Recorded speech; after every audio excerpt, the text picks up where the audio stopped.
Hello friends, मैं अनिल वैष्णव स्वागत करता हूं आपका वसंत क्लासेस में।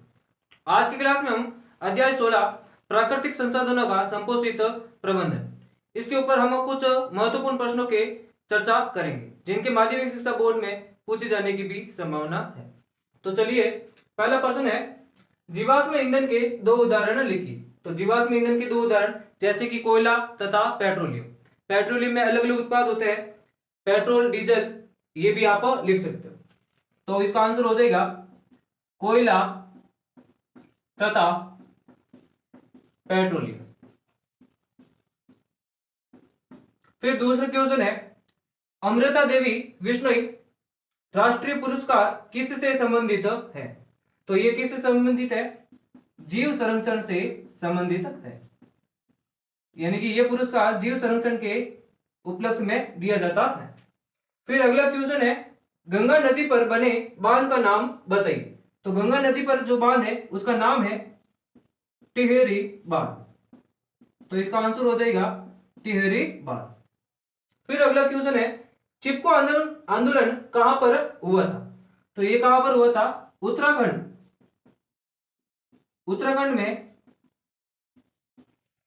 हिमालय के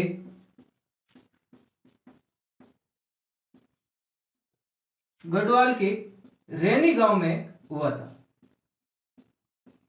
रैनी गांव में हुआ था। ठीक। पांचवा क्वेश्चन है, पर्यावरण को बचाने के लिए 5 प्रकार के आर के नाम लिखिए। तो 5 आर के हमें नाम लिखने हैं। कौन कौन से हो जाएंगे? पहला हो जाएगा रिड्यूस। रिड्यूस यानी कम उपयोग करना। दूसरा हो जाएगा रिफ्यूज, यानी कि मना करना, इनकार करना। तीसरा हो जाएगा रीयूज। रीयूज यानी पुनः उपयोग करना। चौथा हो जाएगा रिसाइकल। रिसाइकल बोले तो पुनः चक्रण। पांचवा हो जाएगा रिपर्पज। रिपर्पज यानी पुनः प्रयोजन। तो ये 5 प्रकार के आर है। 5 प्रकार के आर को हम फॉलो करके पर्यावरण को हम बचा सकते हैं। अब देखिए, पहला लिखा है रेड्यूस। रेड्यूस यानी कम उपयोग करना। जैसे कि पर्यावरण के लिए हम बिजली जो बनती है वो कोयले से बनती है, तो इसलिए हमें क्या कर देना चाहिए, जहां उपयोग हो वहीं पर हमें बल्ब वगैरह है, ट्यूबलाइट है, पंखा है, वो यूज में लेना चाहिए। अनावश्यक रूप में हो तो उन्हें क्या कर देना चाहिए, बंद कर देना चाहिए। तो ये क्या हो जाएगा, कम उपयोग करना। फिर दूसरा है मना करना। जैसे कि पर्यावरण के लिए पॉलीथीन क्या है, हितैषी नहीं है, यानी कि वो हानिकारक होती है, तो उसको उपयोग करने से हमें क्या कर देना चाहिए, मना कर देना चाहिए। फिर तीसरा है पुनः उपयोग करना। पुनः उपयोग करना, जैसे कि कुछ धातु की वस्तुएं है, पॉलीथीन है, तो उनका हम वापस यूज में ले सकते हैं, तो ये क्या हो रहा है, पुनः उपयोग करना। फिर चौथा है रिसाइकल, पुनः चक्रण। यानी कि फैक्ट्रियों के द्वारा क्या होता है कि ये जो प्लास्टिक वगैरह होता है, ये इनका पुनः चक्रण करके वापस मार्केट में उपलब्ध करवा दिए जाते हैं, तो इनका क्या हो रहा है, ये पुनः चक्रण हो रहा है। फिर पांचवा है रिपर्पज, पुनः प्रयोजन। यानी कि कोई वस्तु हो जिन्हें हम मार्केट से लेकर आते हैं और जिस काम के लिए यूज में लेना होता है उसमें लेते नहीं है, और मान लीजिए चीनी का कोई बर्तन है तो वो कोई काम में नहीं आ रहा हो, और उसका उपयोग हम कहां पर ले लेते हैं, पौधे, जो पौधे उगाते हैं उसमें ले लेते हैं, तो ये क्या हो रहा है, एक पुनः प्रयोजन हो रहा है।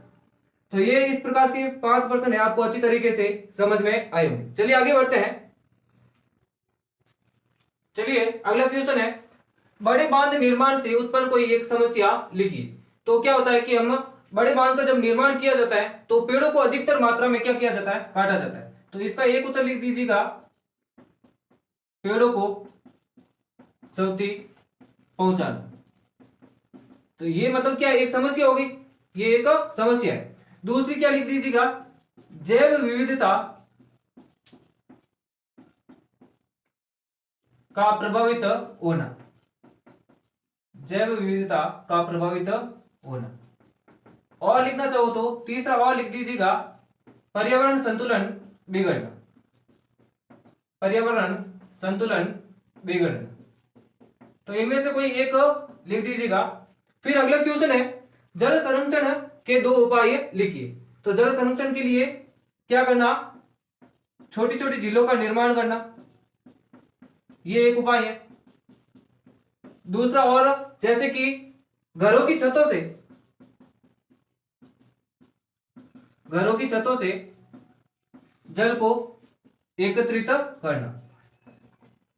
जैसे कि वर्षा जल होती है, वर्षा होती है, तो उस समय क्या करना कि घरों की छतों से नीचे कुछ मतलब गड्ढे वगैरह खोद देना, जिससे वो जल है वो क्या हो सके, एकत्रित हो सके। फिर अगला क्वेश्चन है, वन संरक्षण के कोई 2 उपाय लिखिए। तो वन संरक्षण के लिए क्या करना, पेड़ों को अनावश्यक रूप से नहीं काटना, अनावश्यक रूप से न काटना। दूसरा और लिख दीजिएगा, लोगों को क्या करना, यानी कि वनों की उपलब्धता के बारे में समझाना, जागरूक करना, लोगों को वनों के प्रति जागरूक करना। तो ये हो गए वन संरक्षण के 2 उपाय।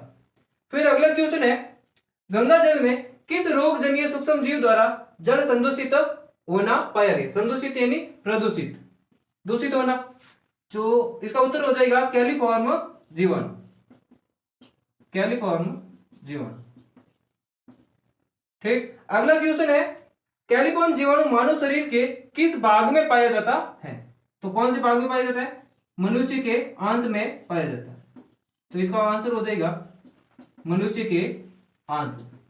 तो ये प्रश्न आपको अच्छी तरीके से समझ में आए होंगे। चलिए आगे बढ़ते हैं। चलिए अगला क्वेश्चन है, राजस्थान में जल संग्रहण की 2 पारंपरिक स्रोतों के नाम लिखिए। तो पारंपरिक स्रोत देखा जाए तो राजस्थान में पहला हो जाएगा, एक लिख दीजिएगा आप नाडी, और दूसरा लिख दीजिएगा आप खादीन। ये खादीन वर्ड आपको एनसीईआरटी में ऐसा ही लिखा हुआ मिलेगा, और ये इसका सही वर्ड देखा जाए तो खड़ीन भी आपको लिखा हुआ मिलेगा। ये क्या है, एक जल संग्रहण करने की विधि है। फिर दूसरा क्वेश्चन है, एरिस जल संग्रहण के स्रोत का संबंध कौन से राज्य से है। तो ये कौन से राज्य से है, तमिलनाडु राज्य से संबंध है। तो इसका उत्तर हो जाएगा तमिलनाडु। एरिस क्या एक जल संग्रहण करने की विधि है, हर राज्य में अलग अलग कहा जाता है। फिर है 13 क्वेश्चन, प्रमुख ग्रीन हाउस गैस कौन सी है। तो प्रमुख ग्रीन हाउस गैस हो जाएगी कार्बन डाइऑक्साइड गैस, यही एक प्रमुख गैस है।